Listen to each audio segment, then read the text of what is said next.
اللہ نے عدت کے حکام بیان کیے ان آیات میں کہ جس عورت کے شوہر کا انتقال ہو جائے تو 4 مہینے 10 دن اس پر عدت واجب ہے۔ آج یہ بھی عدت معاشرے سے ختم ہو گئی ہے، عورتیں شوہر مر جاتا ہے تو گھر سے نکل جاتی ہیں، سفر کرتی ہیں، جی ہم گاؤں جا رہی ہیں، منہ دیکھنے کے لیے شوہر کا جا رہی ہیں، پھر بعض لوگوں نے 40 دن کی عدت بنا لی۔ صاف اللہ نے قرآن میں ذکر کیا بھئی جیسے ہی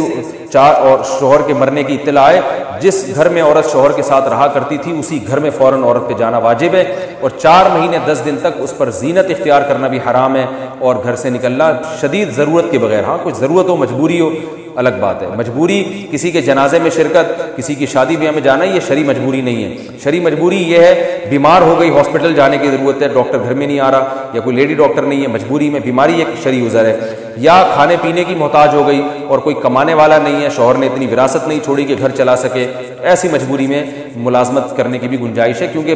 روٹی اور علاج تو انسان کی بنیادی ضرورت ہے۔ اس کے علاوہ جو آج کل عورتیں نکل جاتی ہیں، جی میں چمونی آپا کے جا رہی ہوں ملاقات کرنے کے لیے، ان کی بھابھی آئی ہوئی ہے ملنے کے لیے، آج ان کی بچی کی منگنی، آج فلانے کا انتقال ہو گیا، یہ چیزیں ایسی ہیں، ان کے لیے عورت کے لیے نکلنا حرام ہے، ناجائز ہے۔ اللہ نے صاف لفظوں میں 4 مہینے 10 دن جو 130 دن بنتے ہیں، اس پر عورت پر عدت کرنا واجب ہے۔